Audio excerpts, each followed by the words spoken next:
কি যে করিস না, এতটুকু কাজও করতে পারিস না তোরা। এই দাঁড়া তো এখানে। কি ব্যাপার ভাই, কই বুঝতাছি না। দাঁড়া, একটা কল দি। ভাই আপনার কল আসছে, ইমার্জেন্সি। এই মুহূর্তে আবার কিডা কল দিল রে? দেখি। আরে এ তো আমার শালাবাবু কল দিয়েছে, আগে বলবি না? হ্যালো হ্যালো ভাই, কই আপনি? আরে শালাবাবু, এই যে আমি, এইদিকে আসো। ভাই দেখছি। আচ্ছা ঠিক আছে, থাকেন, আসতাছি। এই চল। দুলা ভাই, আপনার এই অবস্থা কেন? আর আপনার গায়ে এগুলো কি? আরে আর বইলো না, হঠাৎ করে গাড়িটার ইঞ্জিনের কাজ করা লাগলো। কিরে শুভ, তোর দুলা ভাই কি ইঞ্জিন মিস্ত্রি নাকি? আরে সেটা তো আমিও বুঝতেছি না। দুলা ভাই, আপনি ইঞ্জিনিয়ার কাজ করতেছেন কেন? আরে আমার একটু কল দিয়ে আসতে বললো, আর তাছাড়া এটা তো আমারই কাজ, আমি ছাড়া কে করবে? কিন্তু ভাই, আপনি তো আফুর সাথে বিয়ে হওয়ার সময় বলছেন আপনার অনেক কিছু আছে, আপনার নাকি অনেক বড় বাসের কোম্পানি আছে, কিন্তু আপনি বাসের ইঞ্জিনিয়ার কাজ করতেছেন কেন? আরে ভাই, আমার কথাটা তো বোঝার চেষ্টা করো। কি বুঝার চেষ্টা করবো? আমি তো সব নিজের চোখেই দেখতাছি। আপনি বিয়ের সময় বলছেন আপনার নাকি বাসের কোম্পানি আছে, এই আছে সেই আছে, এখন দেখি আপনি বাসের ইঞ্জিনিয়ার কাজ করেন। কি ব্যাপার শুভ? আমি তোমার বড় বোনের জামাই, আর তুমি আমারে কিনা ধাক্কা দিলে, তোমার ফ্রেন্ডের সামনে আমার অপমান করলে। শুধুমাত্র তো একটা ধাক্কাই দিছি, আপনি যে বাটফারি করছেন এর শাস্তি আরো বড় কিছু হবে। শুভ, তোমার ছোট মুখে কিন্তু অনেক বড় বড় কথা হয়ে যাচ্ছে। তুমি আমারে শাস্তি দিবা মানে? তুমি আমারে কি শাস্তি দিবা? একটা কথা ভুলে যাও না, আমি কিন্তু তোমার বড় বোনের জামাই। এ বড় বোনের জামাই মানে? তুই তো চেহারার দিকে তাকাইছস, তোর দেখতে একটা কাইল্লা ভূতের মতো লাগে। শুভ, সামান্য ইঞ্জিন মিস্ত্রি হয়ে তোর গায়ে হাত দিল, দাঁড়ায় আসিস কেন শুভ? মার। তোর এত বড় সাহস, তুই আমার গায়ে হাত দিছস? তুই আমার বন্ধুর সামনে আমার গায়ে হাত দিছস? তুই আমার চিনস? আমার বাপও কোনোদিন আমার গায়ে হাত দেয় নাই, আর তুই সামান্য ইঞ্জিন মিস্ত্রি হয়ে আমার গায়ে হাত দিছস। এই শুভ, বাদ দে, আর কথা বাড়ানোর দরকার নেই, চল। কি ব্যাপার ভাই, আপনি ওদেরকে কিছু বললেন না কেন? আরে আমি ওদেরকে কি বলবো?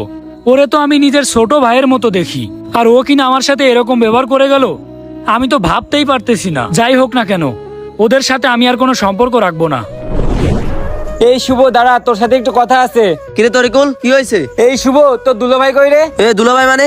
শোন, আমার কোনো দুলাভাই নাই। দুলো ভাই নেই মানে?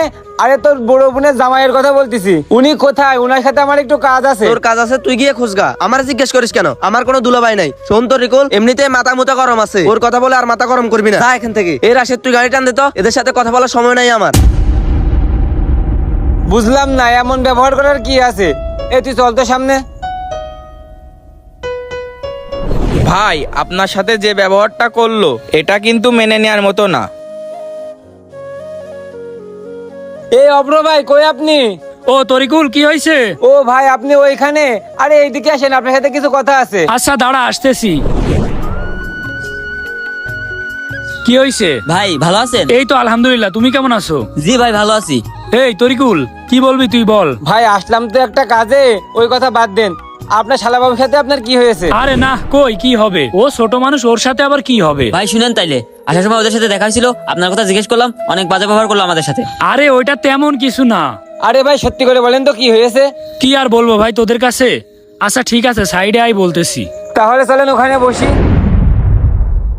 আসলে ভাই একটা কথা কি জানিস, মানুষ সবসময় টাকা পয়সা, মানুষের অবস্থান দেখে মূল্যায়ন করে। তোর অবস্থান যদি নিচু হয়, তাহলে মানুষ কিন্তু তোরে কম দাম দিবে। আবার তোর অবস্থান যদি অনেক উপরে হয়, তাইলে তোর দাম এমনিতেই বেড়ে যাবে। হ্যাঁ ভাই, সবই তো বুঝলাম, তো এই কথা বলতেছেন কেন? তাইলে শোন ভাই, শুভ আমার শালাবাবু, মানে আমার বউয়ের ছোট ভাই। ওরে আমি কখনোই নিজের শালাবাবু মনে করি নাই, বুঝছিস? সবসময় নিজের ভাই মনে করেছি। আজকে কি হয়েছে তাইলে শোন। আমার এই গাড়িটার ইঞ্জিনটা একটু প্রবলেম হয়েছিল, বুঝছিস? আমি ইঞ্জিনের কাজ করার জন্য নিচে গেছিলাম, আমার পুরা শরীরে কালি লেগে গেছিল, মানে একদম বাজে দেখা যাচ্ছিল। ও এসে আমারে ওই অবস্থায় দেখেছে, দেখে মনে করেছে আমি মনে হয় ইঞ্জিন মিস্ত্রি। ভাই ইঞ্জিন মিস্ত্রি মনে করে যে আমার সাথে কি বাজে ব্যবহারটা করলো, তোরে কিভাবে বুঝাবো? ও আমার মুখে চড় পর্যন্ত মারছে, আমারে ধাক্কা দিয়ে ফেলাই দিছে। কি বলেন ভাই, সত্যি নাকি? হ্যাঁ রে ভাই, এটা থেকেই বুঝলাম, আজ যদি আমার এত বড় বাসের কোম্পানি না থাকতো, আমি যদি ইঞ্জিন মিস্ত্রি হইতাম, তাইলে তো ভাই ওর বোন আমার কাছে বিয়েই দিত না, আমার তো কোনো মূল্যই থাকতো না। আমি জানি ওর সাথে আমার সবকিছু ঠিকঠাক হয়ে যাবে। ও যখন জানতে পারবে আমি এত বড় একটা বাস কোম্পানির মালিক, তখন এমনিতে আমার কাছে এসে সরি বলবে। কিন্তু আমার সাথে যে ব্যবহারটা করলো, এটা তো আমার মনে সারা জীবন থাকবে, তাই না? আর তোরাও এই যে আমার কাছে আসছিস, আমার একটা অবস্থান আছে, আমার থেকে তোরা হেল্প পাবি, এই কারণেই তো আসছিস, তাছাড়া তো আসতিস না, তাই না? হ্যাঁ ভাই, কথাটা সত্য। হ্যাঁ রে ভাই, এই জন্য মাঝে মাঝে ভাবি, দুই দিনের দুনিয়া, এই যে টাকা পয়সা ধন দৌলত, এইগুলা কিন্তু আমাদের অবস্থান না। আমাদের অবস্থান সেই 3.5 হাত মাটির নিচে। আচ্ছা এত কথা বাদ দে, এখন বল তোদের কি উপকার লাগবে? আসলে ভাই আমাদের একটা বাস ভাড়া লাগবে। আচ্ছা ঠিক আছে, নিয়ে যাস। আমার আর ভালো লাগতেছে না, আমি বাসার দিকে যাই।